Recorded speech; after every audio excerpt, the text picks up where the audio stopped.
प्रिय विद्यार्थियों, आज की इस क्लास में आप सभी का स्वागत है। और इस महामारी के दौरान हमें उम्मीद करते हैं कि आप लोग जहाँ भी होंगे खुशहाल होंगे, स्वस्थ होंगे। विद्यार्थीगण, हम लोग विविध प्रकार की वीडियो में क्लास 11th के सब पाठों का अध्ययन बारी बारी से कर रहे हैं, एक क्रम से कर रहे हैं। इस वीडियो में, आज की वीडियो में हम लोग क्लास 11th में जो राजमुकुट नाटक दिया गया है, उस राजमुकुट नाटक का हम लोग अध्ययन करेंगे। तो इस राजमुकुट नाटक को हम लोग शुरू करते हैं। ऊपर आपको लिखा गया है राजमुकुट, जो इस नाटक का शीर्षक है। नीचे उस नाटक को किसने लिखा? व्यथित हृदय जी ने, उनकी चर्चा की हुई है। और इस नाटक में कुल कितने अंक हैं? तो 4 अंकों का यह नाटक हम लोगों के क्लास में आया हुआ है। आइए कुछ संक्षिप्त इसकी कहानी की परिचय पर चर्चा करते हैं, फिर उसके बाद जो है हम लोग आगे चलते हैं, क्योंकि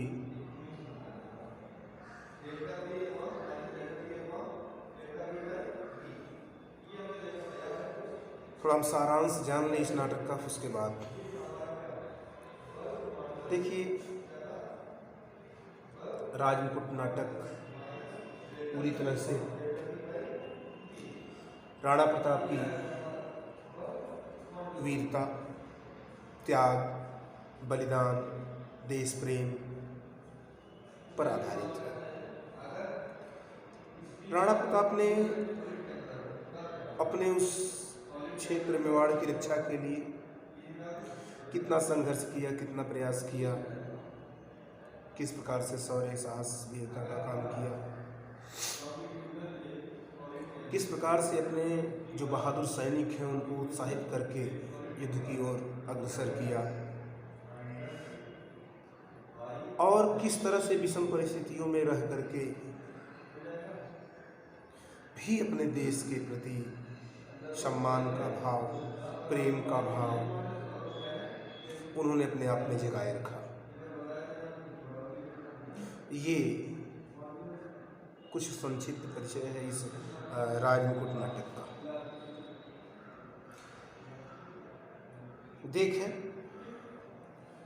थोड़ा सा हम चर्चा करते हुए आगे बढ़ रहे हैं, उसके बाद सभी अंकों पर चर्चा करेंगे। आगे होगा। प्रसिद्ध साहित्यकार व्यथित हृदय द्वारा रचित ऐतिहासिक नाटक राजमुकुट में महाराणा प्रताप के स्वर्णिम जीवन के इतिहास पर आधारित ऐतिहासिक कथा वस्तु है। यानी ये पूरा जो नाटक है,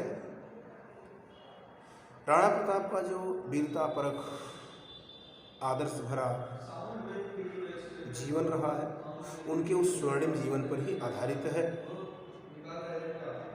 इसमें महाराणा प्रताप, शक्ति सिंह, जगमल, अकबर आदि ऐतिहासिक चरित्रों के माध्यम से देश प्रेम, धार्मिक सहिष्णुता, धार्मिक एकता की भावना आदि को समाज के लिए प्रासंगिक मानकर स्थापित करने की कोशिश की गई है। इस नाटक में राणा प्रताप के साथ साथ जो अन्य पात्र हैं, जिसका नाम शक्ति सिंह आ रहा है, जो राणा प्रताप के भाई भी हैं, जगमल हैं, अकबर हैं, इन तमाम पात्रों के माध्यम से देश प्रेम की भावना, धार्मिक सहिष्णुता की भावना और धार्मिक एकता की भावना को जो है समाज के सामने प्रासंगिक मान करके उसे स्थापित करने की कोशिश की गई है। आगे की ओर, इस नाटक की कथा वस्तु का मूल उद्देश्य देश प्रेम एवं स्वतंत्रता की रक्षा के लिए बलिदान करने की भावना को प्रेरित करना है। इस नाटक में की जो कथा वस्तु है उसका मूल उद्देश्य है देश प्रेम की और स्वतंत्रता की रक्षा की लिए बलिदान की भावना जगाई जाए, प्रेरित की जाए, पैदा की जाए। ये बातें आई हुई हैं। ऐतिहासिक घटनाओं के आधार पर नाटककार ने काल्पनिक तत्वों का समावेश करके आधुनिक समाज में व्याप्त समस्याओं की ओर संकेत भी किया है। हाँ, ऐतिहासिक घटनाओं के आधार पर तो नाटककार ने काल्पनिक तत्वों का समावेश करके आधुनिक समाज में व्याप्त जो समस्याएं हैं उन समस्याओं की ओर भी संकेत किया है, ऐसा ये बातें हैं। इसके आगे साथ ही नाटक में प्राचीन मूल्यों प्राचीन संस्कृति का वर्णन किया गया है। हाँ, इस नाटक में जो हमारा प्राचीन थाती है, हमारी प्राचीन धरोहर है, हमारी भारतीय संस्कृति है, प्राचीन परंपरा है, इन सब चीज़ों का भी वर्णन किया गया है। राजमुकुट नाटक के में सर्वत्र राजमुकुट के उत्तरदायित्वों के निर्वहन और उसकी आन बान शान की भावना प्रमुख रही है। हाँ, इस राजमुकुट नाटक में राजमुकुट के उत्तरदायित्वों के निर्वहन के साथ साथ उसकी जो आन बान और शान की भावना है वह प्रमुख रूप से व्याप्त है, वह केंद्र में रही है। तो इस प्रकार से कुछ संक्षिप्त परिचय रहा इस नाटक का। आइए हम एक एक अंकों में जो कथा वस्तु दी गई है, जितनी कहानी वर्णित है, एक एक अंकों की कहानी को हम लोग जानते हैं। जैसा कि यहाँ लिखा भी गया है कि ये जो है नाटक 4 अंकों में वर्णित है, 4 अंकों में कहा गया है। तो आइए हम प्रथम अंक की चर्चा हम यहाँ करें और उसके बाद इस नाटक से किस प्रकार से प्रश्न आते हैं उन प्रश्नों की भी चर्चा हम करेंगे। देखें, प्रथम अंक नाटक का प्रथम अंक, यानी इस प्रथम अंक की कहानी कहाँ से शुरू होती है, कैसे चलती है, गूढ़ बातें क्या हैं, कहाँ से कहाँ तक की कहानी इस नाटक में, नाटक के प्रथम अंक में वर्णित है, उसे हम लोग जानते हैं। देखें तो व्यथित हृदय द्वारा लिखे गए इस नाटक में, नाटक के प्रथम अंक में मेवाड़ में राणा जगमल अपने मर्यादा का निर्वहन न कर के सुरा सुंदरी में डूबा हुआ था। यानी राणा प्रताप के पहले की कुछ बात बताई जा रही है कि जो मेवाड़ के राजा राणा जगमल हैं वह अपनी जिम्मेदारियों का निर्वहन नहीं कर रहे हैं और बुरे कार्यों में लिप्त हैं। अपने भोग विलास एवं आनंद में किसी भी प्रकार की बाधा सहन नहीं करने वाला राणा जगमल एक क्रूर शासक बन गया था और अपने बुरे कार्यों को करते समय किसी का भी हस्तक्षेप उस राणा जगमल को बर्दाश्त नहीं था। इसी कारण से वह पूरी तरह से निरंकुश और क्रूर हो गया था, निर्दयता उसके अंदर समाहित हो गई थी। उसने कुछ चाटुकारों के कहने से निरपराध विधवा प्रजावती की निराश्रित हत्या करवा दी। कुछ हर राजशाही सत्ता में कुछ चाटुकार हुआ करते हैं, उनका काम ही होता है कि एक दूसरे को नीचा दिखाना और अपने पर उच्च से उच्च पदों पर बैठ जाना। तो चाटुकारों ने किसी के खिलाफ आकर के राणा जगमल से शिकायत कर दिया और उन चाटुकारों के कहने मात्र से ही राणा जगमल ने उस अपने राज्य की जो विधवा जिसका नाम प्रजावती बताया गया है उसकी नृशंस हत्या करवा दिया, जिससे प्रजा में क्रोध की ज्वाला भड़क उठी। यद्यपि राणा जगमल के द्वारा ये हत्या अन्यायपूर्वक करवाई गई थी, उसमें प्रजावती का कोई दोष नहीं था, इसलिए प्रजा राणा जगमल के खिलाफ हो गई। प्रजापति के शव को लेकर प्रजा राष्ट्र नायक चंदावत के घर पहुंची और उसके उस शव को, पार्थिव शरीर को लेकर के जो प्रजा थी राष्ट्र नायक चंदावत के घर पहुंची है। इसी समय कुंवर शक्ति सिंह ने राणा जगमल के क्रूर सैनिकों के हाथों से एक भिखारिणी की रक्षा की। राणा जगमल के क्रूर सैनिक किसी भिखारिणी को मारना चाहते थे, तो शक्ति सिंह ने उस भिखारिणी को भी बचाया। आगे की ओर जगमल के कार्यों से खिन्न शक्ति सिंह को चंदावत ने कर्म पथ पर आगे बढ़ने की प्रेरणा दी और जगमल के कार्यों की जब समीक्षा राष्ट्रनायक चंदावत ने किया तो उन्होंने उनके कर्तव्य का बोध कराते हुए कर्म पथ पर आगे बढ़ने की प्रेरणा दिया। और एक दिन जब जगमल राज्यसभा में आनंद मना रहा था तो राष्ट्रनायक चंदावत वहां पहुंचते हैं और जगमल को उसके दृढ़ कार्यों के लिए प्रशिक्षित करते हैं। एक दिन जगमल अपनी राज्यसभा में जो है आनंद मना रहा था और उसी समय राष्ट्रनायक चंदावत वहाँ सभा में पहुँच जाते हैं और जगमल का जो घृणित कार्य उन्होंने देखा, उस घृणित कार्य को देखने के उपरांत उस जगमल को सचेत हो जाने की बात करते हैं, अच्छे पथ पर चलने की प्रेरणा देते हैं। उसे प्रजा से क्षमा याचना मांगने के लिए कहते हैं। और इतने नहीं, चंदावत ने जगमल से ये कहा कि जो आपने बुरा कर्म किया है प्रजा के साथ, इस देश के साथ, उस बुरे कर्म के बदले में आपको पूरी जनता के सामने राज्यसभा में ही क्षमा याचना जनता से मांगना होगा। जगमल ने उनकी बात स्वीकार करते हुए उनसे योग्य उत्तराधिकारी चुनने की बात की और अपना तलवार और राजमुकुट उन्हें सौंप दिया। जगमल ने उनकी बात को स्वीकार किया, उन्होंने माना कि मुझसे गलती हुई है, तो उन्होंने अपना प्रस्ताव भी रखा कि आप अपना योग्य उत्तराधिकारी चुन सकते हैं क्योंकि मैं अब इस पद पर कार्य नहीं करूंगा।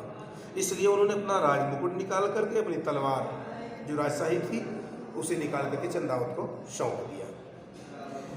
इसी राजमुकुट निकालने और राणा प्रताप के सिर पर रखे जाने के नाते ही इसका नाम भी राजमुकुट नाटक रखा गया है। तो यहाँ तक की बात हुई। आगे की ओर हम लोग देखते हैं बेटा, राष्ट्रनायक चंदावत ने राणा प्रताप को जगमल का उत्तराधिकारी बनाया तथा उन्हें राजमुकुट एवं तलवार सौंप दी। हाँ, राष्ट्रनायक चंदावत ने राणा प्रताप को जगमल का उत्तराधिकारी बनाया और जगमल और उस मेवाड़ राज्य की जो तलवार और राजमुकुट था वो उनके सिर पर और उनके हाथों पे सौंप दिया गया। मेवाड़ के राजा प्रताप जो है इस प्रकार से मेवाड़ के राजा बन गए और अब सुरा सुंदरी के स्थान पर शौर्य त्याग की भावना की प्रतिष्ठा हुई। जहाँ उस मेवाड़ नामक जगह पर सुरा सुंदरी भोग विलास तमाम बुरे कार्य हो रहे थे, अब उसके स्थान पर राष्ट्रीयता की भावना, त्याग की भावना, पराक्रम की भावना, वीरता की भावना का संचार हो गया। इसी प्रकार से और प्रजा में एक नई उत्साह, नया जोश जज्बा पैदा हुआ। इसी प्रकार से ये प्रथम अंक यहाँ का समाप्त होता है। यानी प्रथम अंक में ये राणा जगमल का अयोग्य होना और जो है चंदावत द्वारा उनको सचेत किया जाना, फिर चंदावत के कहने से जो है राजमुकुट और तलवार उतारना, निरपराध जो है प्रजावती की हत्या करवाना, शक्ति सिंह द्वारा भिखारी अड़ी की रक्षा करना, ये सब तमाम बातें इस प्रथम अंक में बताई गई हैं। तो ये पहले अंक में है। आइए, इतने ही सारांश है पहले अंक का। तो पहला अंक का सारांश समाप्त होता है। अब हम लोग दूसरे अंक के सारांश पर चलते हैं। हमने पहले भी कहा है कि पहले सारांश देख लेंगे, उसके बाद इसमें से किस किस तरह से प्रश्न आते हैं, कौन कौन से प्रश्न बनते हैं, हम लोग उस पर चर्चा करेंगे और उसके उत्तर को भी यहाँ देखेंगे। तो आइए हम द्वितीय अंक की ओर चलते हैं। द्वितीय अंक, द्वितीय अंक ये, अब इस व्यथित हृदय द्वारा लिखे गए राजमुकुट नाटक के दूसरे अंक का शुरुआत किस प्रकार से होती है, वहाँ की कथा वस्तु, कथा सार कितना और कैसा है, वहाँ का माहौल कैसा, उसके परिप्रेक्ष्य में हम लोग देखते हैं, जानते हैं। मेवाड़ के राणा बनकर प्रताप ने अपनी प्रजा को अपने खोए हुए सम्मान को पुनः प्राप्त करने के लिए प्रोत्साहित किया। यहाँ की कथा यहीं से शुरू होती है कि जो मेवाड़ के लोगों का, प्रजा का सम्मान खो गया था राजा जगमल के नाते, उस खोए हुए सम्मान को प्रताप वापस दिलाना चाहते थे, देना चाहते थे, लाना चाहते थे। प्रजा में वीरत्व का संचार करने के लिए उन्होंने अहेरिया उत्सव का आयोजन किया। ध्यान रहे, मेवाड़ में एक उत्सव मनाया गया जिसका नाम है अहेरिया उत्सव। कौन सा उत्सव है? अहेरिया, अहेरिया ये उत्सव है वहां का। यानी प्रताप इस उत्सव के माध्यम से वहां पर वीरता और उनके खोए हुए सम्मान को वापस लाना चाहते थे। तो उन्होंने अहेरिया उत्सव का आयोजन किया। इस उत्सव में प्रत्येक क्षत्रिय को वन्य पशु का आखेट करना अनिवार्य था। ये उत्सव कब सिद्ध होता, पूरा माना जाता, जब प्रत्येक मेवाड़ का क्षत्रिय एक वन्य पशु का शिकार करके ले आता, तो ये उत्सव माना जाता, पूरा माना जाता। इसी आखेट के क्रम में एक जंगली सुअर का आखेट को लेकर प्रताप और शक्ति सिंह में विवाद हो गया। भाई सब लोग, सभी क्षत्रिय अपने अपने क्षेत्र में गए और अपना अपना शिकार करने लगे, क्योंकि ये उत्सव पूरा करना था। तो एक ही सुअर का शिकार राणा प्रताप भी कर रहे थे और उनका भाई शक्ति सिंह भी कर रहा था। दोनों को उस शिकार को लेकर के आपस में विवाद होगा, कुछ बात आगे बढ़ गई, झगड़ा हुआ। विवाद इतना बढ़ गया कि दोनों भाई शस्त्र निकाल कर एक दूसरे पर झपट पड़े। वो बातें शिकार को लेकर के इतनी बढ़ गई कि दोनों भाई एक दूसरे को तलवार निकाल करके मार देने पर उतारू हो गए। भावी अनिष्ट की आशंका से राजपुरोहित ने बीच बचाव करने का प्रयत्न किया, परंतु दोनों ही नहीं माने। इस पर राजपुरोहित पहुंच जाते हैं और उन्होंने देखा कि भावी अमंगल हो जाने वाला, इसलिए उन दोनों को मना किए और मना करने के बाद ये दोनों लोग नहीं माने। राजकुल को अमंगल से बचाने के लिए राजपुरोहित ने अपने ही हाथों अपनी कटार अपनी छाती में घोंप कर प्राण त्याग दिए।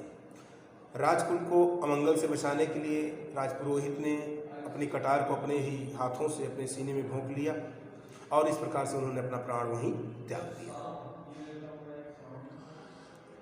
उसके बाद राणा प्रताप ने शक्ति सिंह को देश से निर्वसित कर दिया। इसी बात को लेकर के राणा प्रताप ने शक्ति सिंह को देश से बाहर देश निकाला, घोषित कर दिया। शक्ति सिंह मेवाड़ से निकलकर अकबर की सेना में जा मिला और शक्ति सिंह जो था मेवाड़ से निकल करके चला गया। उस समय जो अकबर दिल्ली का शासक था उसकी सेना में जाकर के मिल गया। तो प्रिय विद्यार्थियों, दूसरे अंक का प्रारंभ शक्ति सिंह के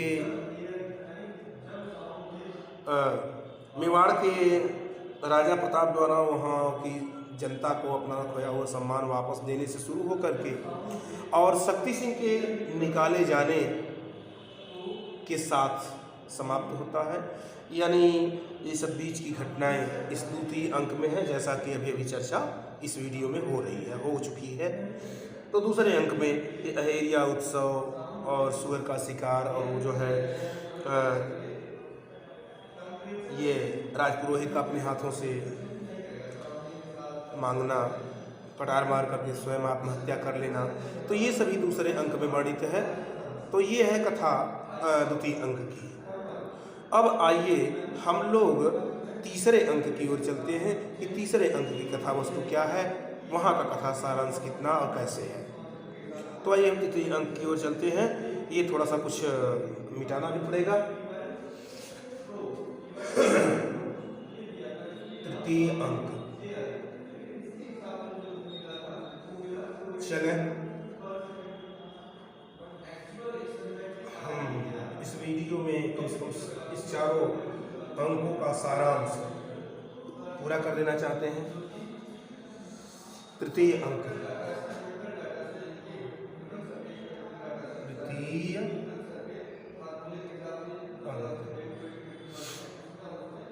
अब तृतीय अंक की कथा किस प्रकार से शुरू होती है, कहाँ से शुरू होती है और कहाँ तक जाती है, इसके संदर्भ में हम लोग देखें। तो तृतीय अंक का शुरू यानी राजमुकुट नाटक का जो तृतीय अंक शुरू होता है वो उस स्थान से होता है जब राजा मान सिंह राणा प्रताप के चरित्र एवं गुणों से बहुत प्रभावित थे। राणा प्रताप के समकालीन ही एक दूसरे राजा हैं जिनका नाम है मान सिंह। मान सिंह राणा प्रताप के वीरता, व्यवहार, प्रत्येक विशेषताओं से बहुत प्रभावित है, इसलिए वे राणा प्रताप से मिलने आए। इसी कारण से वे कहाँ आए, राणा प्रताप से मिलने के लिए उनके पास मेवाड़ पहुंचे।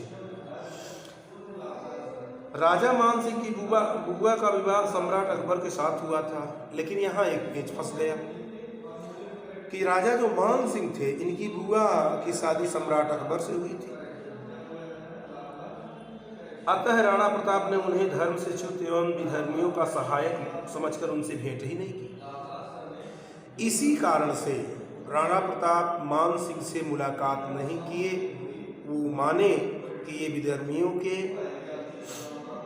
सहयोग करने वाले हैं, अपने देश के साथ गद्दारी करने वाले हैं, देशद्रोहियों का साथ देने वाले हैं और इनका धर्म भी भंग हो चुका है।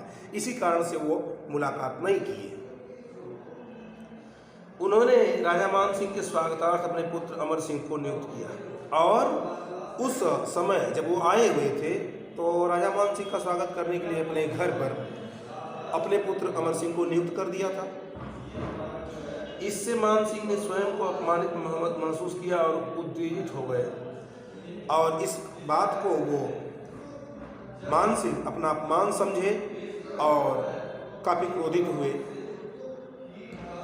अपने अपमान का बदला चुकाने की धमकी भी दे दी और उसी क्रोध में उन्होंने इस अपमान का बदला चुकाए जाने की धमकी भी राणा प्रताप को दे दिया। इसके बाद वे चले गए। तत्कालीन समय में दिल्ली का सम्राट अकबर मेवाड़ विजय के लिए निर्णय बना रहा था और ऐसे ही उस समय में जो उस समय का राजा अकबर था वह मेवाड़ को भी जीतने के लिए तरह तरह की रणनीति, तरह तरह की योजनाओं को बना रहा था। और जब बना रहा था उसने उस योजना में सलीम मान सिंह शक्ति सिंह के नेतृत्व में एक विशाल मुगल सेना मेवाड़ पर भेज दिया। अपने पुत्र सलीम और मान सिंह चूंकि पहले से ही रिलेशन में थे तो उनको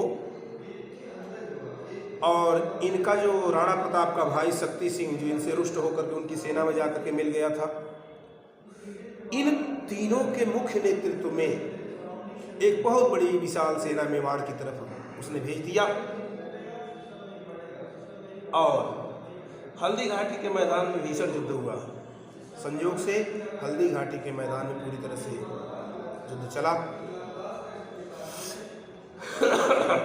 मान सिंह से बदला लेने के लिए राणा प्रताप मुगल सेना के बीच पहुंच गए और मुगलों के व्यूह में फंस गए। हाँ, मान सिंह से बदला लेने के लिए कौन पहुंच गए? राणा प्रताप। और जो है मुगलों के व्यूह में वहीं फंस गए। राणा प्रताप को मुगले से घिरा देखकर चंदावत ने राणा प्रताप के सिर से मुकुट उतारकर अपने सिर पर पहन लिया और युद्ध भूमि में अपने प्राणों की बलि दे दी। हाँ, जब जो है राणा प्रताप घिर गए तो चंदावत ने राणा प्रताप के सिर से मुकुट उतार करके अपने ऊपर धारण कर लिया। कहीं कहीं इनका नाम झाला सिंह सरदार भी मिलता है, कहीं कहीं जो है चंदावत मिलता है, जो भी है, ठीक है।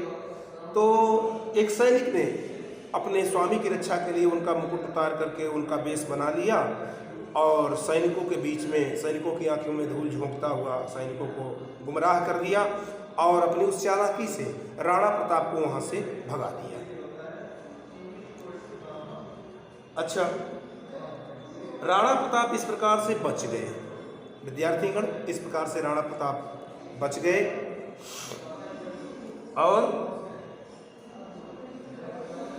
उन्होंने युद्ध भूमि छोड़ दी। मुगल सैनिकों ने राणा प्रताप का पीछा किया, जिससे शक्ति सिंह ने देख लिया।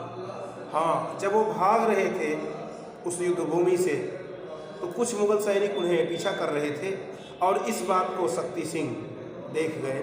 शक्ति सिंह को शायद इसीलिए थोड़ा सा अपने भाई के प्रति भ्रातृत्व प्रेम जगा, क्योंकि पीछे जो झाला सिंह सरदार था वो अपने स्वामी की रक्षा के लिए स्वयं उनको बचाने के लिए उनके मुकुट को अपने सिर पर रख लिया और उन्हें भगा दिया, स्वयं जो है वीरगति को प्राप्त हुआ। इसी बात से संभवतः शक्ति सिंह के अंदर चेतना जगी थी और शक्ति सिंह भी अपने भाई राणा प्रताप की रक्षा में लग गए। शक्ति सिंह ने उन मुगल सैनिकों का पीछा करके उन्हें मार गिराया और इसी परिणाम से, इसी संदेश से, इसी बात से शक्ति सिंह उन मुगल सैनिकों का पीछा करते हैं, पीछा करके उन मुगल सैनिकों को मार देते हैं। इस प्रकार से मतलब राणा प्रताप भी बच जाते हैं और इधर भारत स्नेह भी इधर शक्ति सिंह में चल जाता है। शक्ति सिंह और राणा प्रताप गले मिलते हैं और दोनों एक दूसरे से गले मिलते हैं, राणा प्रताप और शक्ति सिंह। और उन्हीं आंसुओं के द्वारा इन दोनों का जो आपसी वैमनस्य था, मतभेद था, विवाद था, समाप्त हो जाता है। तो इस प्रकार से इस तीसरे अंक की कथा समाप्त हो जाती है। यानी मान सिंह का राणा प्रताप से मिलने आना और विधर्मी कह करके राणा प्रताप द्वारा मान सिंह का स्वागत न करना, उसके स्वागत के लिए अपने पुत्र अमर सिंह को तैयार कर देना। उसके बाद जो है अकबर द्वारा मेवाड़ विजय के लिए तमाम प्रकार का व्यूह रचना, सलीम, शक्ति सिंह और मान सिंह के नेतृत्व में एक विशाल सेना का भेजना, दुश्मनों के व्यूह में जो है राणा प्रताप का घिर जाना, झाला सिंह सरदार द्वारा जो है राणा प्रताप की रक्षा किया जाना, युद्धभूमि से भागते समय भाई को भ्रातृत्व प्रेम जग जाना और चेतक की मृत्यु हो जाना तक की कथा इस तृतीय अंक में समाहित है। तो ये तृतीय अंक था। इस प्रकार से विद्यार्थीगण, आइए हम चतुर्थ अंक की ओर बढ़ते हैं, चतुर्थ और अंतिम अंक की ओर बढ़ते हैं। तो आइए हम देखते हैं कि क्या बातें हैं चतुर्थ अंक में। चलें, चतुर्थ अंक।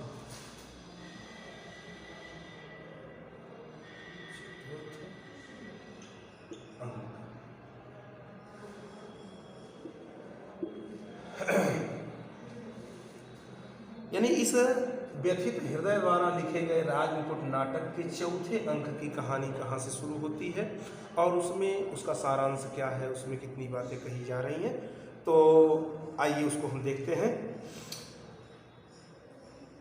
राजमुकुट नाटक में के चौथे अंक में हल्दी घाटी का युद्ध समाप्त हो गया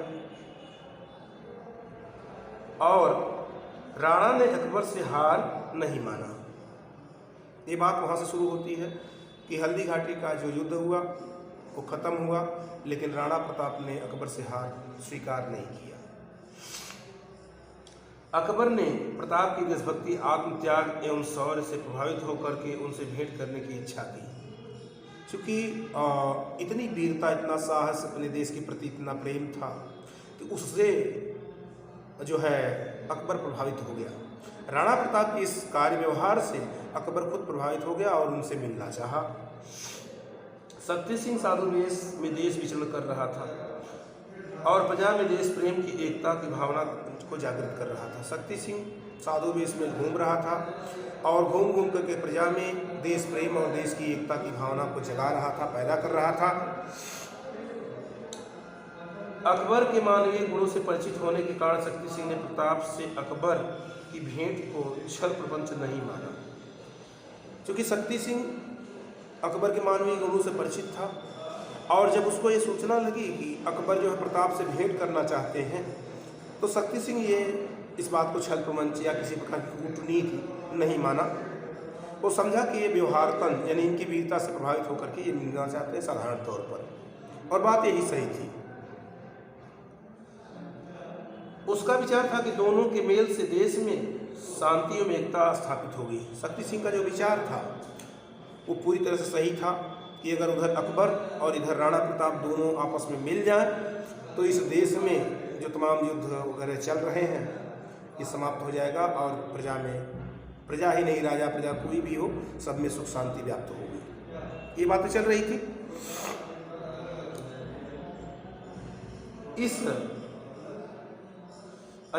आगे इस चतुर्थ अंक के में ही नाटक का मार्मिक स्थल समाहित है, लेकिन चौथे अंक में एक और भी मार्मिक बात बताई गई है, दी गई है। वो मार्मिक बात क्या है जो बहुत करुणा भरी है, आइए उसे भी हम देखते हैं। एक दिन राणा प्रताप के पास वन में एक सन्यासी आया। एक दिन की बात है, राणा प्रताप के पास उस जंगल में एक सन्यासी मिलने के लिए आया हुआ है, जिसका उचित स्वागत सत्कार न कर पाने के कारण राणा प्रताप अत्यंत दुखी हैं और चूंकि निर्वसित जीवन व्यतीत कर रहे हैं, जंगल में हैं, तो उस साधु का उचित आदर सत्कार नहीं कर पा रहे हैं, इसलिए जो है थोड़ा सा खिन्न है राणा प्रताप, दुखी हैं कि काश मैं इनकी सेवा, अतिथि सत्कार, अतिथि देवो भव का निर्वहन कर पाता। अतिथि को भोजन देने के लिए राणा प्रताप की बेटी चंपा घास के बीजों से बनी हुई रोटी लेकर आती है और उसी समय, चूँकि उस जंगल में था कुछ नहीं, घास की रोटी बनी हुई थी, घास के बीजों से बनी हुई रोटी थी, जिसको राणा प्रताप की पुत्री, जिसका नाम चंपा बतलाया गया है, वो चंपा अतिथि सत्कार के लिए ले जा रही थी। तब तक एक घटना घटती है। क्या हुआ?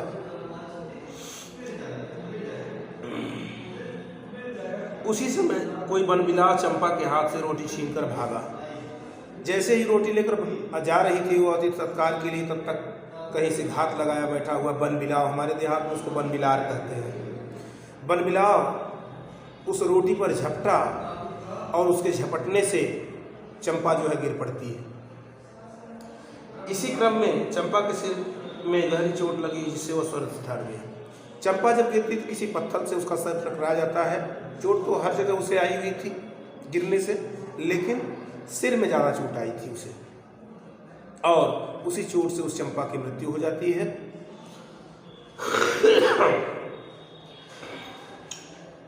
कुछ समय बाद अकबर सन्यासी वेश में वहाँ आया और प्रताप से बोला, और कुछ समय के बाद अकबर जो है साधु वेश, सन्यासी वेश में वहाँ आता है प्रताप के पास और उस राणा प्रताप से बोलता है, कहता है, क्या कह रहा है? आप उस अकबर से तो संधि कर सकते हैं जो भारत माता को अपनी माता समझता है और आपकी तरह भारत माता की ही जय बोलता है। आप उस अकबर से तो संधि कर सकते हैं, मित्रता कर सकते हैं, जो भारत माता को अपनी माता समझता है, और आप जिस प्रकार से भारत माता की जय बोलते हैं उसी प्रकार से वह भी भारत माता की जय बोलता है। तो ये बात अकबर अपना प्रस्ताव सन्यासी वेश में रखता है प्रताप से, लेकिन होता क्या है आगे देखें।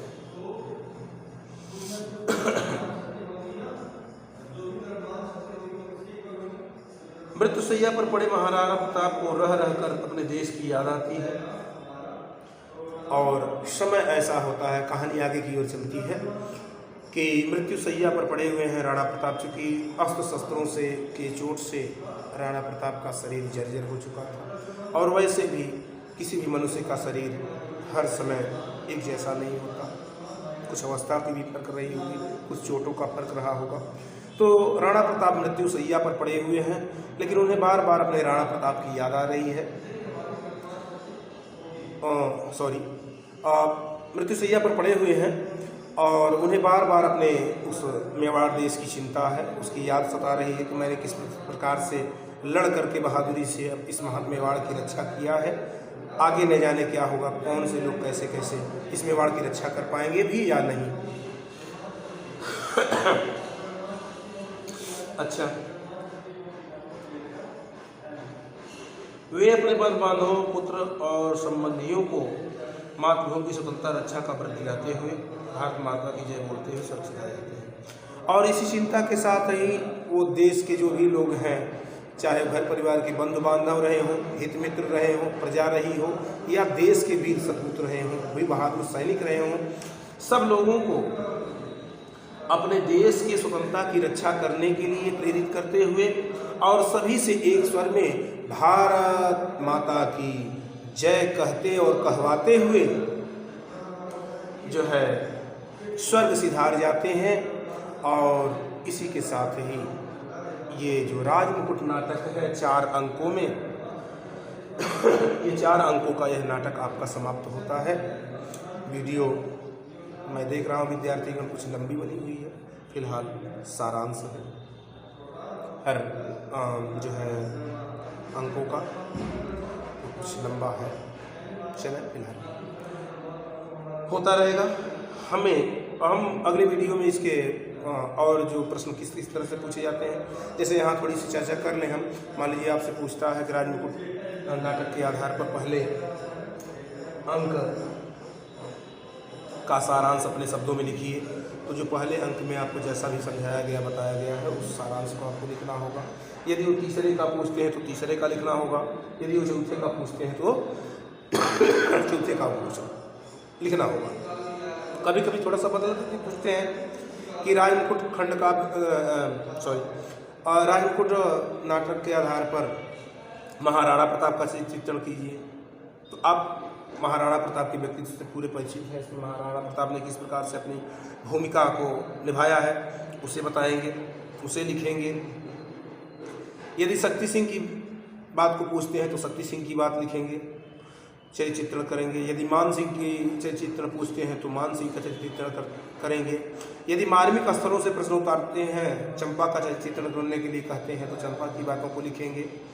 यदि अकबर के चरित्र चित्रण को करने के लिए कहते हैं तो आप अकबर के चरित्र चित्रण को करेंगे। तो इस प्रकार से जो है राजमुकुट नाटक से 3-4 नंबर का क्वेश्चन आता है। अब वो कौन सा आता है ये तो पेपर बताएगा आपको। फिलहाल जैसे जैसे प्रश्न होते हैं उसकी तो चर्चा हमने कर दिया, 4 अंकों की चर्चा कर दिया, और जो भी छोटा होगा आगे अगले वीडियो में हम आपसे चर्चा कर देंगे। तो इन्हीं सब बातों के साथ हमें उम्मीद करते हैं कि ये बना हुआ जो वीडियो है आपको पसंद आएगा, आपको अच्छा लगेगा। बहुत बहुत धन्यवाद आप सबों का। यदि कहीं कोई त्रुटि, कोई समझने में कठिनाई होगी तो हमें ज़रूर सूचित करेंगे ताकि हम उसका समाधान सही ढंग से कर सकें। बहुत बहुत धन्यवाद। शुभ दिन।